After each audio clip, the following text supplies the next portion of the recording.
a cada uno de ustedes. Parece que, a ver, ahora sí.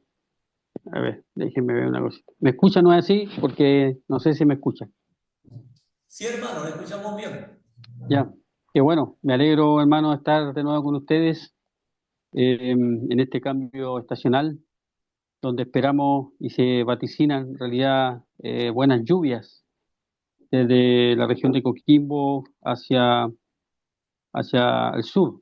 Y esperando que el Señor bendiga estas tierras que Él ha creado para que pueda salir la hierba, el pasto, pueda salir los árboles, abundancia de prados que tanto se necesita, donde hay mucha escasez hídrica aquí, especialmente en la cuarta región. Pero sabemos que cuando cantamos ese himno nos referimos a las bendiciones espirituales que descienden del cielo, así como la lluvia desciende del cielo y produce la hierba, el fruto, entonces los hijos de los hombres se alegran y bendicen a Dios. De igual manera, imagino que nosotros tenemos muchas razones para bendecir al Señor de todo lo que Él nos ha dado. Hermanos amados, quisiera compartir con ustedes un pasaje que se encuentra en el Evangelio de Juan, el capítulo número uno. Evangelio de Juan, el capítulo número uno. Vamos a leer a partir del versículo número 26. Juan capítulo uno, verso 26. Esa es la declaración que está haciendo Juan el Bautista en vista de que vinieron eh, unos sacerdotes, enviaron a Jerusalén sacerdotes y levitas para preguntarle a Juan el Bautista. Entonces él dice en el capítulo uno, el versículo número 26, Juan respondió diciendo: Yo bautizo con agua, mas en medio de vosotros está uno a quien vosotros no conocéis. Este es el que viene después de mí, el que es antes de mí, el cual yo no soy digno de desatar la correa del calzado. Estas cosas sucedieron en Betábara, al otro lado del Jordán, donde Juan estaba bautizando. Dice el verso 29, el siguiente día vio Juan a Jesús, que venía a él, y dijo: He aquí el Cordero de Dios que quita el pecado del mundo. Este es aquel de quien yo dije: después de mí viene un varón, el cual es antes de mí, porque era primero que yo. Y yo no le conocía más para que fuese manifestado a Israel, por esto vine yo bautizando con agua. También dio Juan testimonio diciendo: Vi al Espíritu que descendía del cielo como paloma y permaneció sobre él. Y yo no le conocía, pero el que me envió a bautizar con agua, aquel me dijo: sobre quien veas descender el Espíritu y que permanece sobre él, ese es el que bautiza con el Espíritu Santo. Y yo le vi y he dado testimonio de que este es el Hijo de Dios. El siguiente día otra vez estaba Juan y dos de sus discípulos, y mirando a Jesús que estaba por allí, dijo: He aquí el Cordero de Dios. Le oyeron hablar los discípulos y siguieron a Jesús. Y volviéndose Jesús y viendo que le seguían, le dijo: ¿Qué buscáis? Ellos le dijeron: Rabí, que traducido es maestro, ¿dónde moras? Le dijo: venid y ved. Fueron y vieron dónde moraba y se quedaron con él aquel día, porque era como la hora décima. Andrés, hermano de Simón Pedro, era uno de los 12, perdón, era uno de los dos que había oído a Juan y había seguido a Jesús. Este halló primero a su hermano Simón y le dijo: hemos hallado al Mesías, que traducido es el Cristo, y le trajo a Jesús. Y mirándole, Jesús dijo: tú eres Simón, hijo de Jonás, tú serás llamado Cefas, que quiere decir Pedro. El siguiente día quiso Jesús ir a Galilea y halló a Felipe y le dijo: sígueme. Y Felipe era de Bethsaida, la ciudad de Andrés y Pedro. Felipe halló a Natanael y le dijo: hemos hallado a aquel de quien escribió Moisés en la ley, así como los profetas, a Jesús, el hijo de José de Nazaret. Natanael le dijo, ¿de Nazaret puede salir algo de bueno? Le dijo Felipe, ven y ve. Cuando Jesús vio a Natanael que se le acercaba, dijo de él, he aquí un verdadero israelita en quien no hay engaño. Le dijo Natanael, ¿de dónde me conoces? Respondió Jesús y le dijo, antes que Felipe te llamara, cuando estaba debajo de la higuera, te vi. Respondió Natanael y le dijo, Rabí, tú eres el Hijo de Dios, tú eres el Rey de Israel. Respondiendo Jesús y le dijo, porque te dije, te vi debajo de la higuera, ¿crees? Cosas mayores que estas verás. Le dijo, de cierto digo que de aquí en adelante veréis al cielo abierto y a los ángeles de Dios que suben y descienden sobre el Hijo del Hombre. El Señor añada su bendición a su palabra expuesta.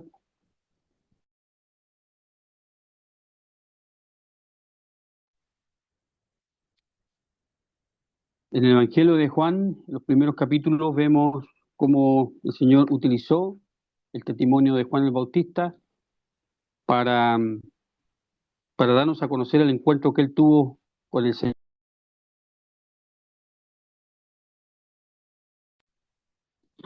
Cuando aquellos sacerdotes, dice el verso 19 que no hemos leído, testimonio de Juan, cuando los judíos enviaron a Jerusalén al sacerdote y levita para preguntarle a Juan el Bautista, ¿tú quién eres? Querían saber una identidad, querían saber la razón por la cual él predicaba, y más aún predicaba, de tal modo que ese ministerio que duró 6 meses, entendemos, de Juan el Bautista, llegaba y calaba el corazón de todos aquellos que escuchaban, tanto, tanto religiosos como irreligiosos y también como los soldados. Era tan potente el mensaje que Juan el Bautista dio a conocer que esta, ese mensaje llegó a oídos de los sacerdotes, aquellos que siempre estaban atrasados en la información. ¿Se acuerdan cuando aquellos magos vinieron del oriente y fueron a preguntarle a los religiosos, venimos a ver al rey, al Mesías? Quedaron en la tremenda incógnita. A eso me refería yo cuando los religiosos siempre están al último, reaccionan ante los propósitos de Dios. Entonces, Juan el Bautista, siendo un hombre desde guagua, engendrado en su madre Elizabeth, y fue un hombre lleno del Espíritu Santo, fue un hombre poderoso. El último profeta, entendemos, del Antiguo Testamento, él entonces fue el que, por mandato del Señor, iba a allanar el camino, iba a hacer doblegar los corazones de aquellas personas que solamente se estaban conformando con la religión. Y cuando él dio razón del Señor Jesús, él no dijo que era un profeta más, no, él habló de aquel que es inexistente, de Jesús, el Hijo de Dios, el bendito, como él lo dijo claramente en el versículo 26. Le dijo, yo bautizo con agua, más en medio de vosotros está un a quien vosotros no conocéis.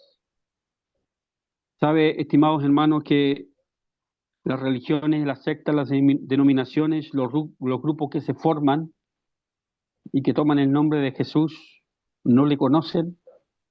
Y es triste pensar que tantas personas aplauden, bailan y se refieren al Señor y hacen muchas cosas en el nombre del Señor, inclusive hasta milagros, el Señor no los conoce. Y es muy triste pensar que esas mismas personas van a tener que recibir un veredicto de parte del Señor mismo. No os conozco, no os conozco, hacedores de maldad. Y el mismo Juan el Bautista, inspirado por el Espíritu Santo, le dice a aquellos religiosos, en medio de vosotros está el Mesías, por así decirlo, el Adonai, el Shaddai, el Todopoderoso, el Cristo, y no le conocéis.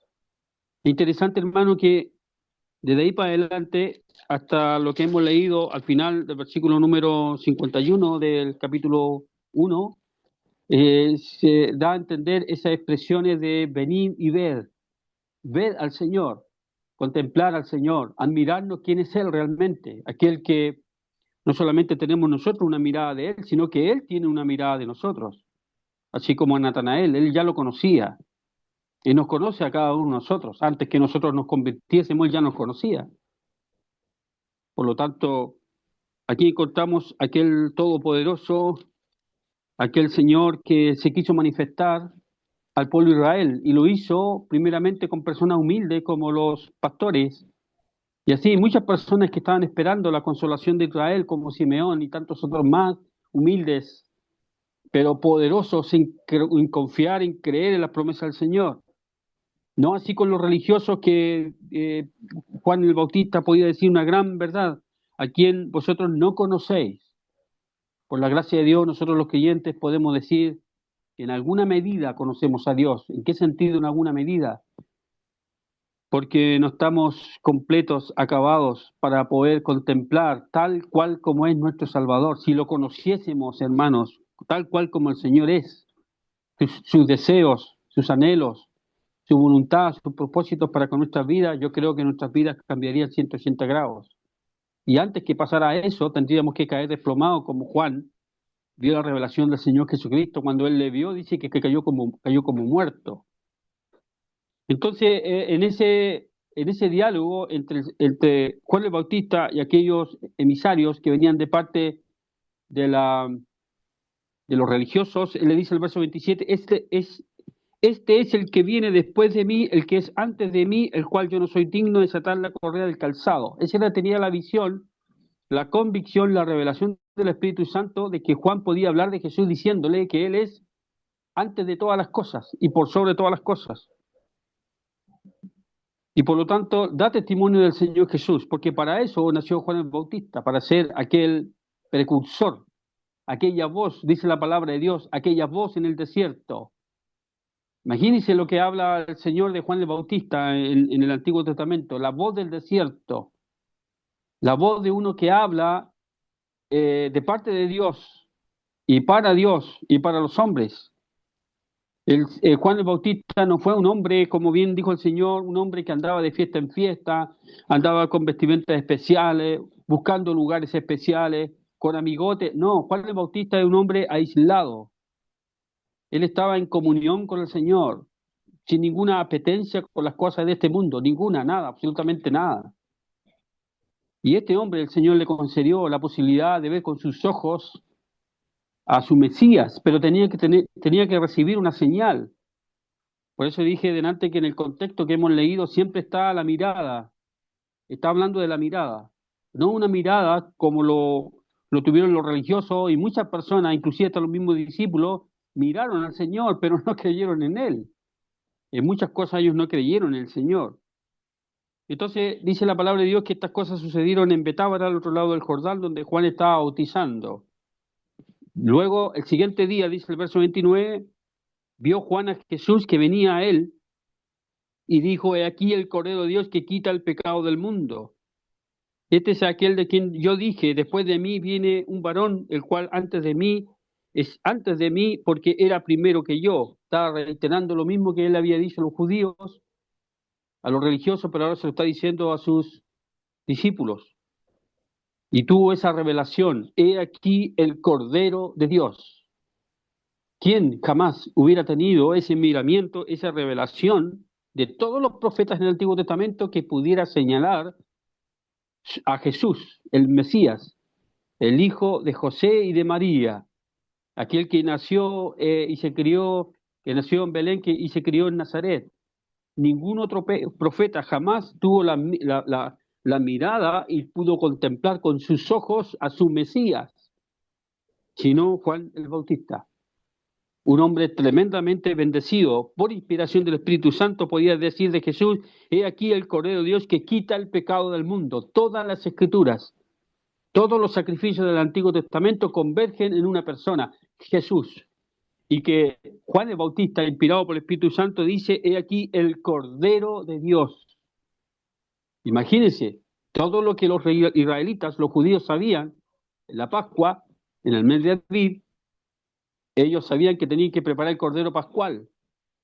Y por lo tanto sabían de lo que Juan estaba hablando. Sus discípulos también lo sabían y todos los que habían escuchado a Juan. Pero esta tremenda revelación, venida de parte de Dios, pude decirles a ellos, en él se cumplen las escrituras con respecto a lo que iba a ser la Pascua, el único sacrificio que iba a ser aceptado por Dios y que iba a terminar definitivamente con el pecado. Ciertamente que no lo dijo Juan, pero nosotros con la revelación posterior podemos concluir eso. Juan no tenía idea con respecto a quién era Jesús físicamente. Tuvo que recibir una revelación de parte de Dios. Y por lo tanto él podía decir, he aquí el Cordero de Dios que quita el pecado del mundo. Y hermanos, esa revelación es muy grande para nosotros, porque el Señor todavía cumple los propósitos de Dios en él, en el sentido que ese sacrificio quita el pecado del mundo, todavía, pasando más de 2026 años, por decirlo, desde que él entregó su vida en aquella cruz. El Cordero de Dios, elegido por Dios, como se le dijo claramente a los israelitas en Éxodo capítulo 12, cómo ellos debían velar y resguardar y vigilar aquel Cordero por 14 días. Y aquí estamos hablando del Cordero de Dios. Dios eligió a su amado Hijo para que fuera el único sacrificio que quita el pecado del mundo. La raíz de todos los males, nuestro propio pecado, nuestra desobediencia, hostilidad. Y Juan tuvo una revelación muy grande, Juan el Bautista, como la tuvo también su condiscípulo Juan, el evangelista Juan, con respecto a lo que él había dicho, este es de quien yo dije, después de mí viene un varón, el que hubiera antes de mí, porque era primero que yo. ¿Acaso Juan el apóstol no recibió algo similar, diciendo al Señor Jesucristo que Él es el alfa y la omega, el principio y el fin? Imagínense, los dos Juan recibieron una tremenda revelación. Todo este preámbulo, hermano, según la Escritura, es para que nosotros contemplemos quién es nuestro Salvador.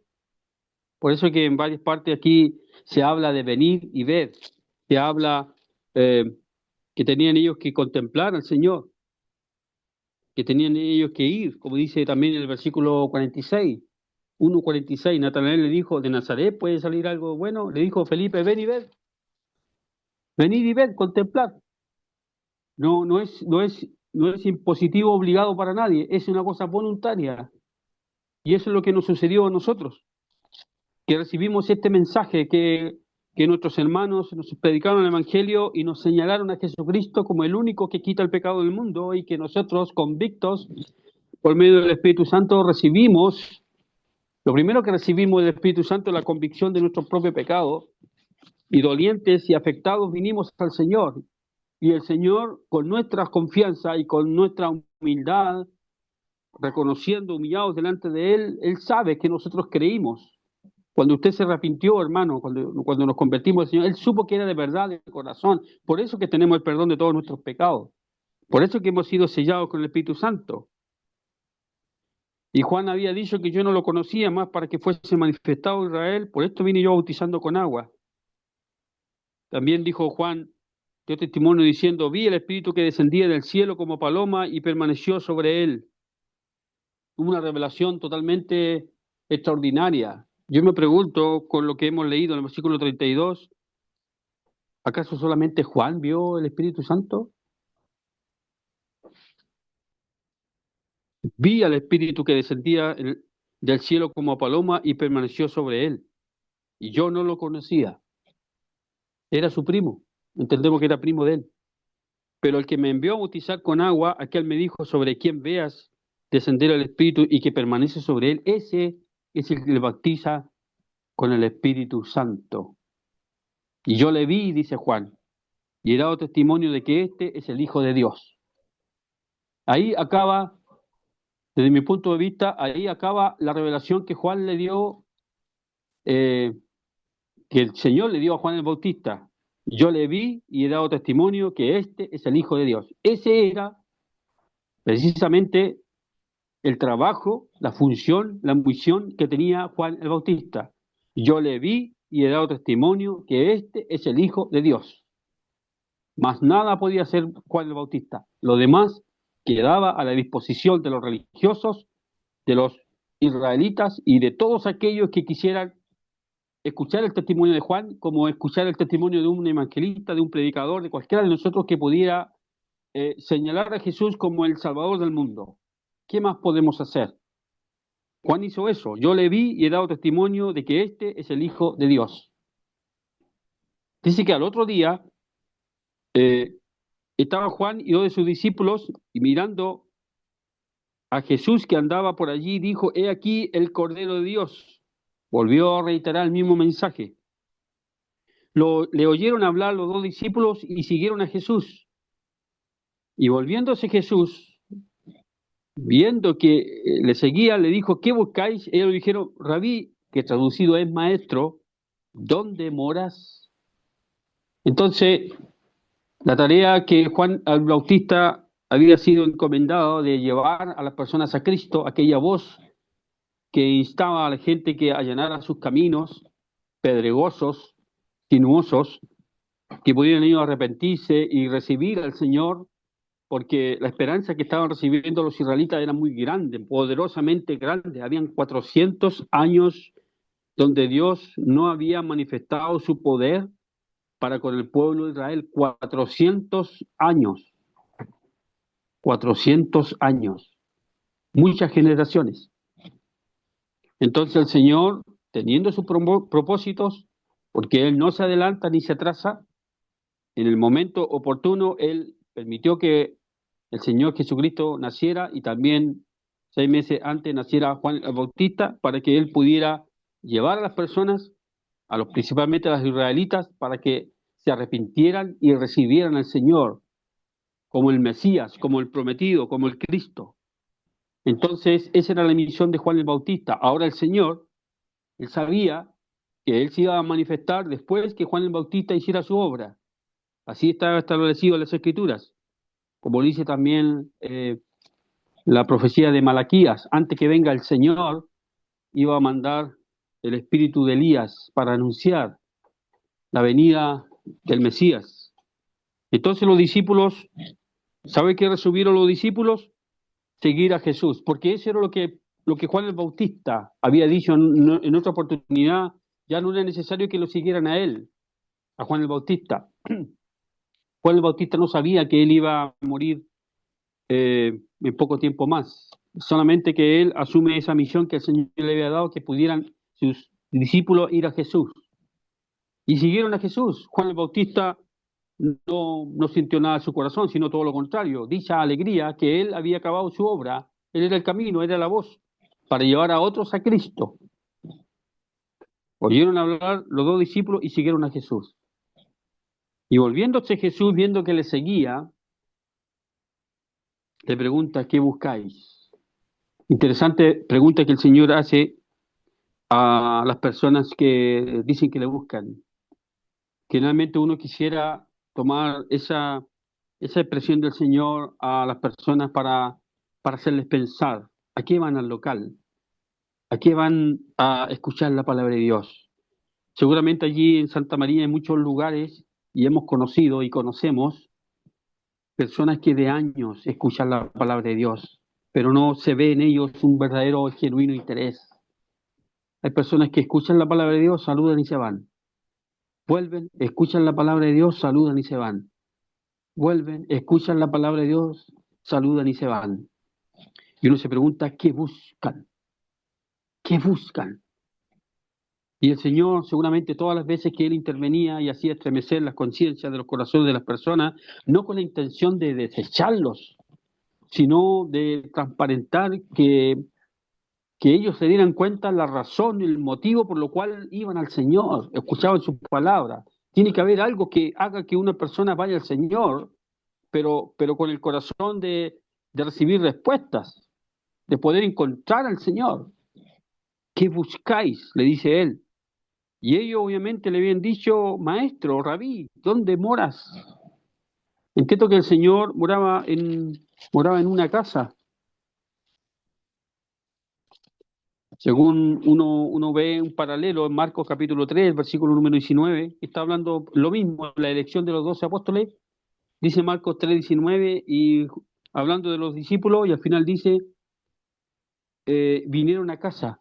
Cuando una vez que cogió a sus discípulos, vinieron a una casa. Él tenía una casa en un lugar donde él pernoctaba, vivía, y los discípulos tuvieron la oportunidad de estar con el Señor desde las 4 de la tarde hasta el siguiente día, porque más o menos esa era la hora décima del verso 39.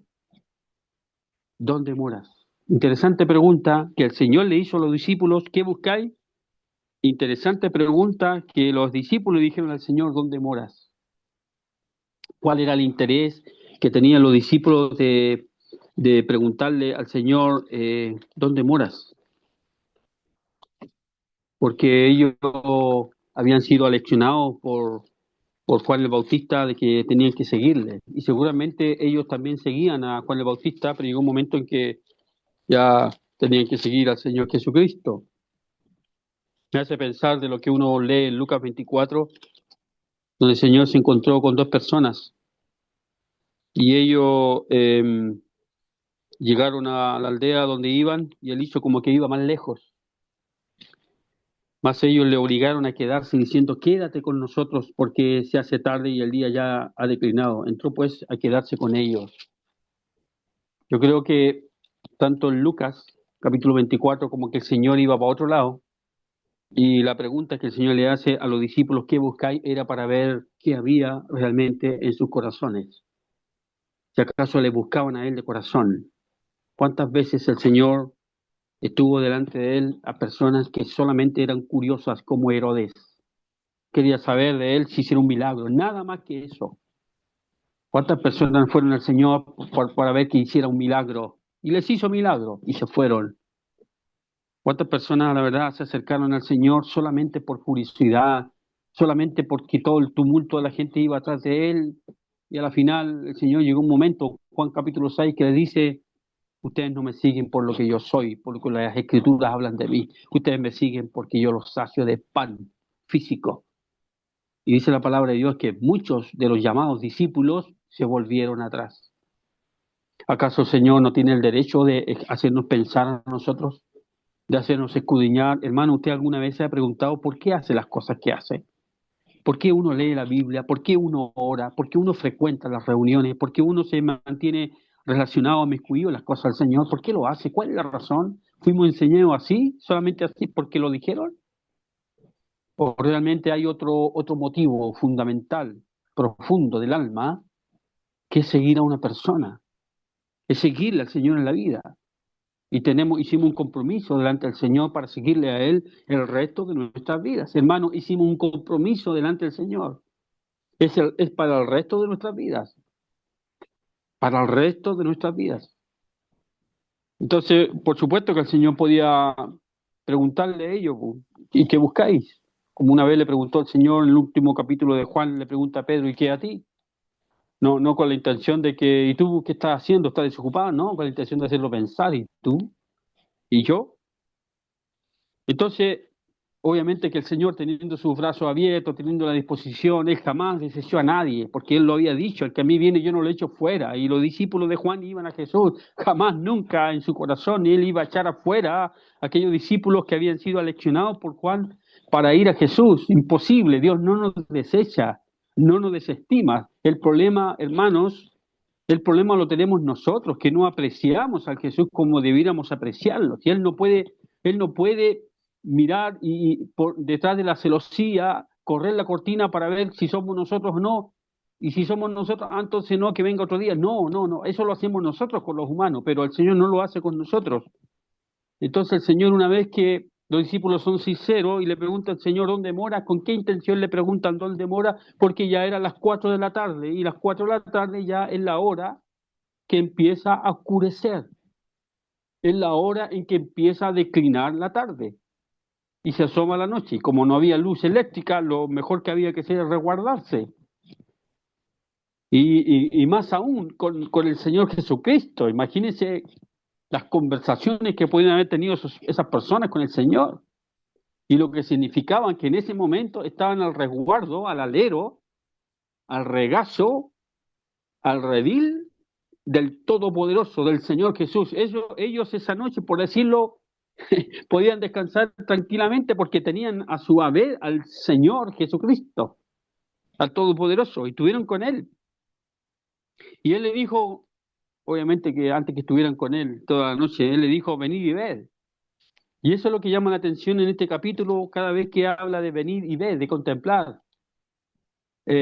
Como dije delante, que le habían dicho a Natanael. Natanael le dijo, el verso 46, ¿de Nazaret puede salir algo de bueno? Le dijo Felipe, ven y ved. Somos llamados, hermanos, a poder contemplar al Señor Jesús. Pero es una situación solamente voluntariosa. Eso va a depender solamente de la disposición del corazón. Solamente de la disposición del corazón. Como aquella mujer en Juan, el capítulo número 4, el versículo 29, cuando ella va a los suyos, a los samaritanos, a sus familiares, a los conocidos, dice Juan 4:29, venid y ved un hombre que me ha dicho todo cuanto ha hecho, ¿no será este el Cristo? Siempre la invitación ha sido así, venid y ved. Y no solamente la invitación para los que no son creyentes, sino también para nosotros, venid y ved. Vayamos al Señor con la intención de conocerle más, con la intención de contemplarle como la porción que nunca le fue quitada a María cuando ella estaba a los pies del Señor. Esa porción nunca le fue quitada, nunca le fue quitada. Y nosotros lo sabemos por la Escritura, porque el Señor así lo había dicho, que esa porción de esa mujer nunca le iba a ser quitada. Imagínense, ella es reconocida como una mujer que estaba a los pies de Jesús, aprendiendo de él. Y eso es lo que nosotros debiéramos hacer en este mundo convulsionado, materialista, un mundo de sinsabores, donde están todos los valores trastocados, solamente refugiándonos en el Señor, yendo a Él. Y más encima, como el primer himno cantábamos, hablaba de la muerte del Señor, en la cruz, de sus marcas. Y también está implícito el hecho de que uno contempla eso, como lo dice Lamentaciones, el capítulo 1, el versículo 12. Hablando del Señor Jesucristo allí en la cruz, no os conmueve a cuantos pasáis por el camino, mirad y ved si hay dolor como mi dolor que me ha venido, porque Jehová me ha angustiado en el día de su ardiente furor. Mirad y ved, contemplemos, así como contemplamos por la fe a Jesús y le recibimos como nuestro Salvador personal, esa contemplación, esa mirada, ese ir a Él no acaba. No es que uno diga como físicamente pasó, muchas personas contemplaron en su pasar por el monte de la Calavera, miraron a Jesús y después se fueron, algunos pararon, reflexionaron, creyeron y se fueron porque ya no había más que hacer, porque ya había acabado todo, es una cosa física que pasó, pero nosotros podemos contemplar al Señor, como lo dice Lamentaciones 1:12, contemplar lo que Él tuvo dispuesto a hacer para que nosotros pudiéramos ahora venir a Él con toda libertad. Y muchos de los discípulos fueron y vieron al Señor y por sus propias conclusiones contemplaron al Señor Jesús en su relación con Él, en su comunión con Él. Y no solamente con respecto a contemplarle a Él, porque nosotros podemos quedarnos con el asombro de lo que los discípulos en el primer capítulo de Lucas, cuando ellos estaban contemplando al Señor Jesucristo, cuando Él fue alzado al cielo, ellos quedaron contemplando al Señor, mirándose al cielo, hasta que un ángel le dijo, ¿qué estáis haciendo mirando al cielo? Este mismo Jesús que ha sido tomado de vosotros, de la misma manera Él volverá. Y los discípulos se fueron a Jerusalén a esperar la promesa del Espíritu Santo. Ese contemplar no es solamente quedar estático y mirar algo, sino es una reflexión del corazón, del alma, y que implica también obedecer al Señor, porque el salmista, en el Salmo 27, el versículo 4, dice, una cosa he demandado de Jehová, esta buscaré, que yo esté en la casa de Jehová todos los días de mi vida. ¿Para qué? Para contemplar la hermosura de Jehová y para inquirir en su santo templo. Se fija que contemplar al Señor, mirar al Señor, implica también ser obediente al asistir a la iglesia, porque uno contempla al Señor. Porque como dijeron unos galileos, queremos ver a Jesús. Queremos ver a Jesús. Y nosotros que ya lo conocemos, no podemos decir, no, yo ya lo miré, yo ya lo contemplé. No, constantemente tenemos que ver a Jesús. Contemplarlo a Él, tan bueno, tan lleno de gracia, de misericordia. Qué noble es nuestro Señor, qué generoso para con nosotros, sus hijos. Y más encima se nos agrega lo que dice el apóstol Juan, en 1 Juan capítulo 3, versículo 2. Dice, amados, ahora somos hijos de Dios y aún no se ha manifestado lo que hemos de ser, pero sabemos que cuando Él se manifieste seremos semejantes a Él, porque le veremos tal como Él es. Entonces uno no puede presumir que cuando al Señor le veamos, ahí recién vamos a contemplar vamos a contemplar la faz de Jesucristo, pero por lo menos uno antes puede abrigar eso en su corazón, almacenarlo en su corazón, en su deseo de poder ir agregando esas ansias de conocer al Señor. No debemos suponer que es como cuando la visita llega y recién nos percatamos que Él es cuando abrimos la puerta. ¡Oh, eres tú! No, de antes, prepararse en el corazón para recibirle. Ahora somos hijos de Dios y algún día le veremos tal como Él es, entronado, lleno de gloria, lleno de honra. Y además que el Señor, dentro de todo, Él quiere no solamente, como lo dijeron los discípulos, ¿dónde moras? Porque queremos estar contigo, queremos permanecer contigo en la parte logística, como también la parte natural de refugiarse a esa hora, a las 4 de la tarde, porque ya declinaba la tarde, sino que también el Señor quiere hacer morada con nosotros, como dice en Juan capítulo 14, versículo 23. Respondiendo Jesús y le dijo, el que me ama, mi palabra guardará y mi Padre le amará y vendremos a él y haremos morada con él. Entonces la pregunta que hicieron los discípulos, ¿dónde moras? Estaba hablando físicamente donde él vivía para a pernoctar con él, estar en la noche, porque ya declinaba, sino que el Señor quiere darnos algo mucho más a nuestro corazón, como dice claramente en Juan 14, 23, el que me ama, mi palabra guardará y mi Padre le amará y vendremos a él y haremos morada con él. Dios, Padre, el Espíritu Santo y el Hijo haciendo morada en el corazón del creyente. Por eso que es muy importante que reflexionemos en eso, porque de esa manera santificamos al Señor, para que no hagamos lo que queramos, porque estamos a expensas de quienes nos rodean y saben que somos creyentes, por lo tanto debemos vivir una vida apartada y también una vida llena de gratitud, porque todas las cosas que les pasan a las personas también nos pasan a nosotros, accidentes, enfermedades, angustias, tribulaciones, decepciones, todas las cosas, si somos humanos, pero la gran ventaja es que uno está sosegado en el Señor, uno está esperando en el Señor, como una vez un hombre, después de la muerte de su hijo, que él muchos años había escuchado la palabra de Dios y su hijo murió de una manera desafortunada en el norte y velaron el cuerpo aquí en Ovalle. Y lo primero que él se le ocurrió decir cuando yo le iba a dar un apretón de mano y de brazo por lo que estaba pasando él, lo único que él me dijo fue, tú sabes, no fue nada más, tú sabes, porque él presumía que yo entendía la situación. Tú sabes. Bueno, esa misma expresión uno la puede decir al Señor bajo todas circunstancias, porque estamos con Él, tú sabes. Si hay un terremoto, tú sabes, Señor. Si hay un vendaval, tú sabes, Señor. Si hay una situación en la cual una noticia que a nosotros nos va a hacer mover la tierra, tú sabes, Señor. ¿Qué más podemos hacer? Si no somos fatalistas, ni tampoco somos optimistas, somos realistas. Si estamos en la mano del Padre y en la mano del Hijo, ¿qué nos va a suceder fuera de la voluntad de Dios? Nada, porque Él lo permite.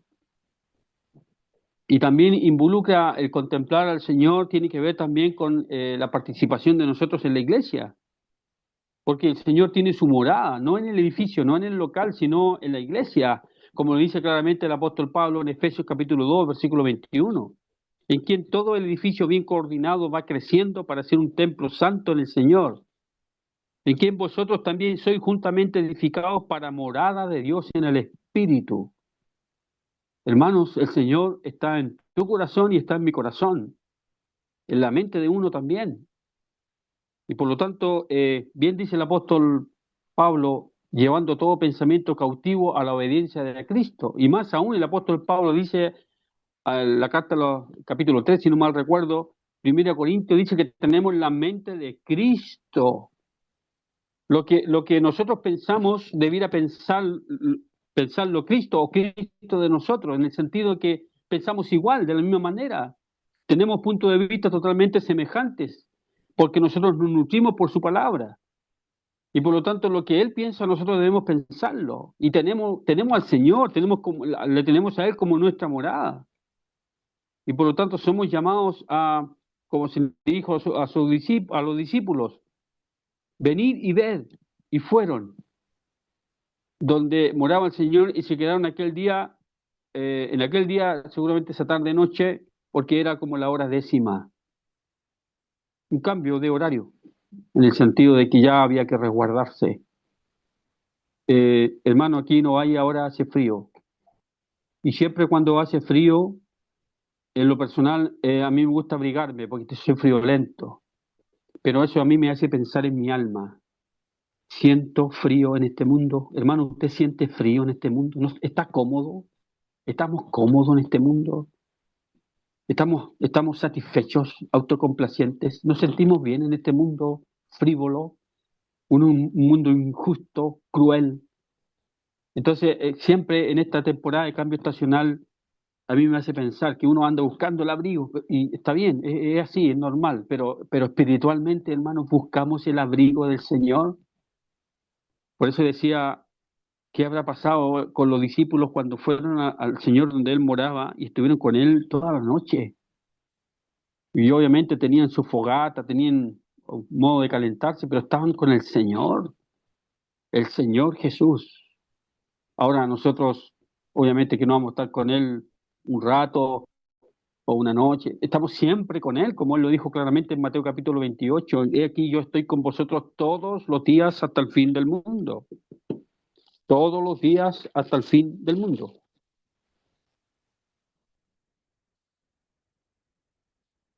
Finalmente, hermano, la última reflexión, cuando dice el versículo 50, capítulo 1, respondiendo Jesús le dijo, porque te dije, te vi debajo de la higuera, que de esto, cosas mayores que estas verás. Por eso dije al comienzo que hay muchos verbos que tienen que ver con ver, con contemplar, con ir al Señor y darse cuenta y concluir en su corazón que es verdad lo que uno ve por la fe. Y claramente le dice a él, cosas mayores que estas verás. ¿Qué es lo que tiene preparado el Señor para nuestras vidas? A lo mejor tener una visión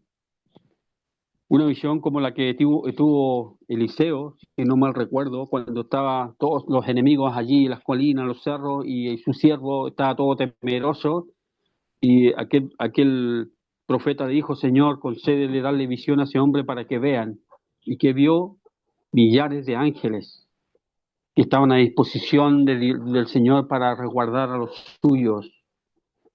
Entonces, dice el verso 50, capítulo 1 de Juan, cosas mayores que estas verás.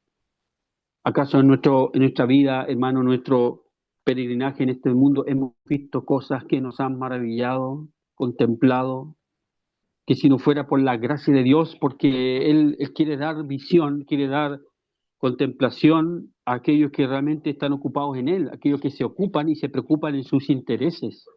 ¿A quién le da el Señor la visión, el discernimiento? ¿A quién se los da? A personas que le buscan, a personas que quieren estar cerca de Él. Entonces, cosas mayores que estas verás. Y le dijo, de cierto os digo que de aquí en adelante veréis el cielo abierto y a los ángeles de Dios que suben y descienden sobre el Hijo del Hombre. Es una tremenda declaración que el Señor dijo. Tenemos acceso liberado a su presencia. Yo creo que en este momento, hermano, aquí en mi casa, como en el local, los ángeles están contemplando. Es lo que entendemos la Escritura, que está contemplando lo que nosotros decimos y hacemos con respecto al Señor Jesús. Ellos están viendo nuestra obediencia. Ellos no ven nuestro corazón, pero ven la obediencia, las cosas que hacemos. Entonces, ciertamente, el cielo está abierto todavía. Tenemos la comunión con el Señor, así como los ángeles de Dios que suben y descienden sobre el Hijo del Hombre, también nosotros podemos subir y descender en el sentido de nuestras oraciones. En una milésima de segundo estamos en la misma presencia de Dios en el tercer cielo, orando al Señor, encomendando a Él nuestra causa y sobre todas las cosas, tener un corazón agradecido por todo lo que el Señor nos ha dado a nosotros, por todas las cosas que Él nos ha hecho ver en gracia. No incluyo esas miradas tristes y amargas por las cuales, por causa de desobediencia, lo digo con todo respeto, mi hermano en Cristo, usted a lo mejor está viendo la desdicha, la desobediencia con sus propios ojos. por no haber sido obediente al Señor y está contemplando la amargura, el sufrimiento y la desobediencia. Pero, ¿qué le vamos a hacer? Pero más que eso, cada uno en su corazón puede tener esa mirada de admiración, de reconocimiento para con nuestro Salvador. Aquel que todavía está cumpliendo el sacerdocio, mediando para con nosotros, siendo el puente entre su Padre y nosotros todos los días. Así que hay que aprovechar esa oportunidad porque todos nosotros necesitamos oración. Les cuento una infidencia, hermano. Yo todos los días oro por la relación con mi mujer. ¿Pero cómo? Sí. Uno tiene que orar todos los días por la relación con su mujer. No hay nada seguro. No es que uno ande buscando ocasión, no. Pero importante, la relación con los hijos, la relación con los hermanos. Orar todos los días porque el diablo anda buscando una grieta, una fisura, una pequeña debilidad, un desliz anda buscando para que nosotros caigamos, hermanos, y veamos puras calamidades. No así lo que hemos contemplado en esto, una pincelada en realidad, en estos primeros capítulos de Juan, de los primeros discípulos que tuvieron la posibilidad de ver con sus ojos al Señor y en sus vidas de poder decir quién es Él, tanto poder, están todo lo que Él hizo, ellos quedaron asombrados, totalmente asombrados, y esa es la porción que nosotros debemos cultivar en nuestros corazones, en nuestras experiencias. Oh hermano, llegó la hora, así que espero que el Señor bendiga su palabra en nuestros corazones y podamos encantarnos y reencantarnos con nuestro Salvador, aquel que en el libro de Apocalipsis dice que está fuera, está fuera, está fuera, llamando. Si alguno oye mi voz y abre, entraré a él, cenaré con él y él conmigo. Los discípulos seguramente cenaron con el Señor. El Señor está dispuesto a esperarnos, hermanos, para poder contemplar, cenar con el Señor, espiritualmente hablando, compartir con Él, deleitarse, tener esa compañía, esa amistad, ese conocer a nuestro Redentor, a nuestro Salvador. Que el Señor bendiga su palabra a cada uno de nosotros y oremos, hermanos, para que el Señor nos bendiga. Padre bueno, queremos en esta tarde, en esta noche ya, bendecirte, darte las gracias, Padre, porque pones el querer y el hacer por tu buena voluntad, el venir a este lugar, a escuchar tu palabra, nuestro Dios, cosas que tú nos entregas en nuestro corazón para poder compartirla y para que también tengamos el ánimo, Señor, de ser obedientes a tu palabra, para que vayamos a Él, como la invitación que hicieron los discípulos a sus condiscípulos, venid y ved, que cada uno resuelva en su corazón, Padre, no conformarse con lo que ya tenemos o con lo que hemos visto, sino sondear un poco más en la persona del Señor Jesús.